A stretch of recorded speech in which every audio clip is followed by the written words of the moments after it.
Y'all, things are getting stranger by the hour, and what sounded like a wild theory at first is starting to feel a lot more serious. Candace Owens has been blasting out claims for days that Charlie Kirk's death was suspicious, and now Jaguar Wright, who never sugarcoats a thing, has publicly hinted she knows more and may be ready to name names. If Jaguar's involved, people pay attention. So let's unpack what's been said, what's been shared, and why this whole saga has people split between conspiracy and wake-up call. Right off the bat, Candace has been relentless. She's repeatedly questioned the official story and slammed the FBI for how the investigation has been handled. Publicly, the Bureau said the Salt Lake City field office immediately responded, and that investigators were deploying tactical, operational, investigative, and intelligence resources to get to the bottom of it. On paper, that sounds normal, a public figure, a violent incident, federal resources. But Candace's take was that something didn't add up. Some of her posts were hotter than others. She amplified social posts claiming the FBI was already in certain online spaces tied to radicalization, places where evidence could be scrubbed. Candace and others warned those chats and servers might be cleaned before the public ever saw them.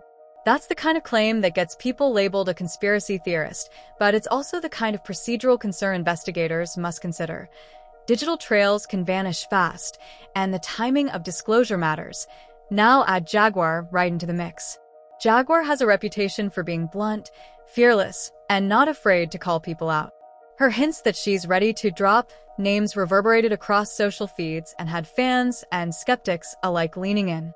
Jaguar's absence from Charlie's memorial, she said later she skipped it because she feared for her safety, only poured fuel on the fire.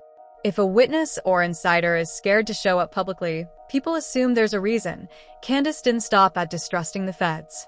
She claimed that in the weeks before Charlie's death, he'd run afoul of some very powerful donors, billionaires who allegedly threatened him for taking stands and refusing to play their game. The story she pushed: Charlie was at odds with wealthy funders over his choices, and allegedly he'd been told very clearly that stepping out of line would carry consequences.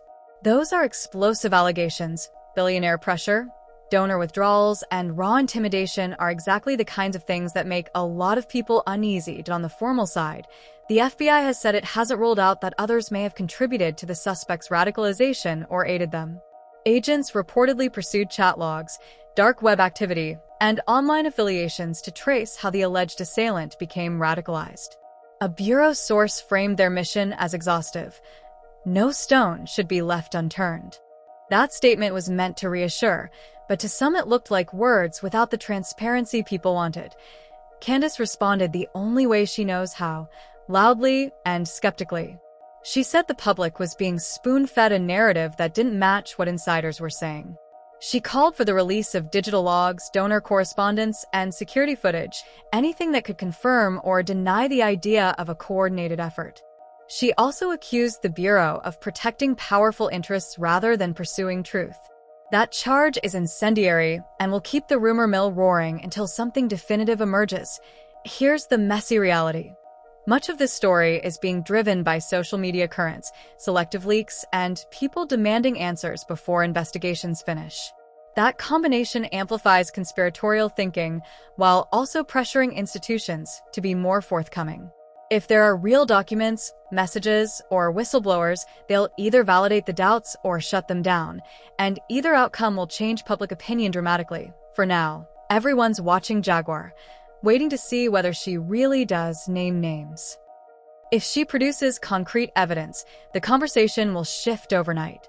If she doesn't, her hints could be read as theater that fans amplified into something dangerous.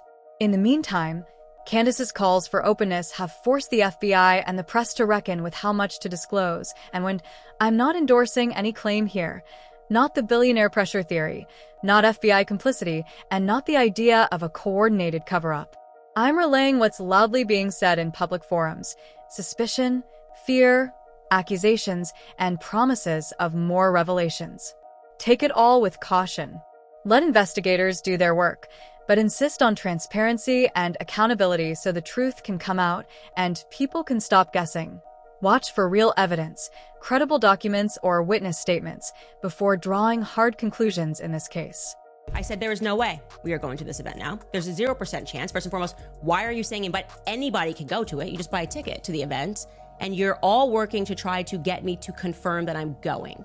And you're doing this as if you're trying to like push my buttons and be like, we got to make her get into her ego so she like shows up and like posts it on social media. Nope, actually, while I'm attacking the feds, maybe not going to a public event, which the feds are organizing, is probably a very good idea. I'm good. You know what I'm gonna do? I'm gonna listen to Power on my headphones and go see Ye. How's that for a memorial for Charlie Kirk? That feels like the right thing for me to do right now. People started to believe her fast because the official story didn't add up.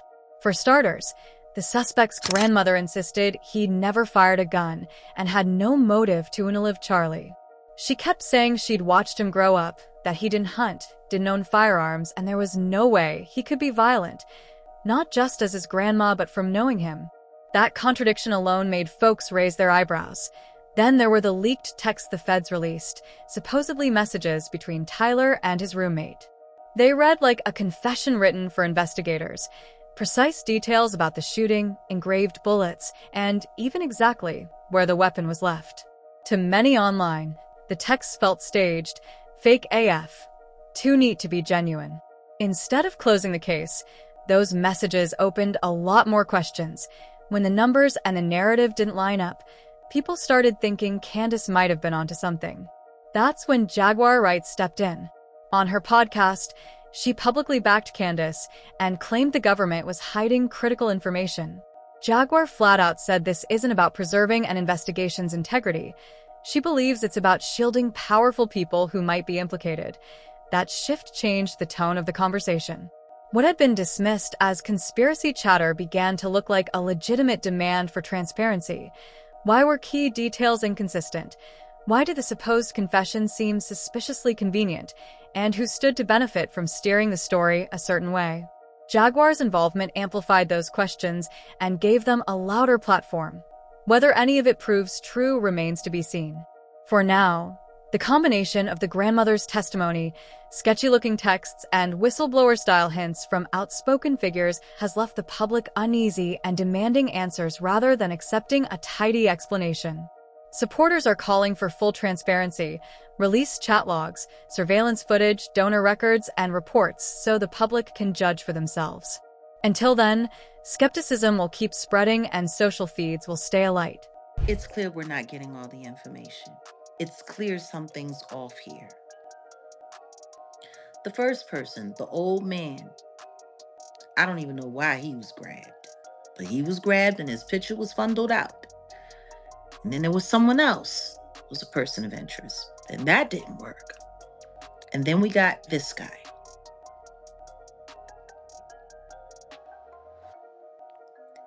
He had a bulletproof vest that might have caught the exit. Really? That's interesting. That's definitely an interesting point of view. But what kind of bulletproof vest are you talking about?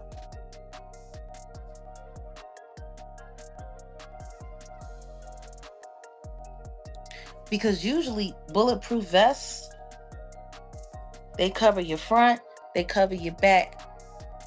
There's points of vulnerability on the sides usually. I haven't seen too many. I mean, was he wearing like hardcore Kevlar? Like fully body casted? That's wild. Nobody mentioned that yet. Military grade. He was wearing military grade. I don't know. It's funny. Seems like they might have mentioned that. Hold up. It gets juicier.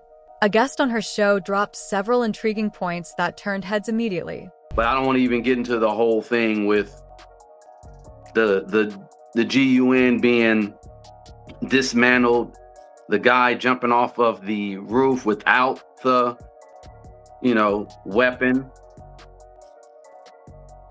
This whole thing looks fishy. And that's why I said, I always say this. I say, I'd rather get all the information first, then make a comment. But yeah,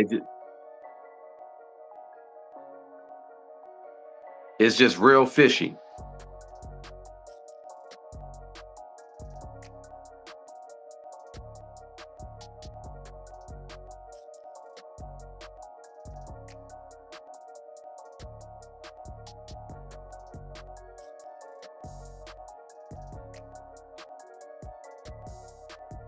Of course. They say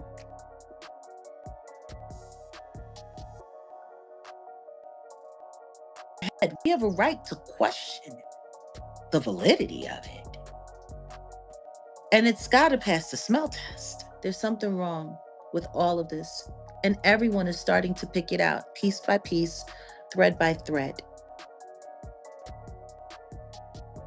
Everyone is starting to see something's wrong here. The question is, why? That's the million-dollar question. If Candace and Jaguar are right and the feds are shielding billionaires, we're in deep trouble. But what do you think? Is there a real conspiracy, or are they blowing things out of proportion?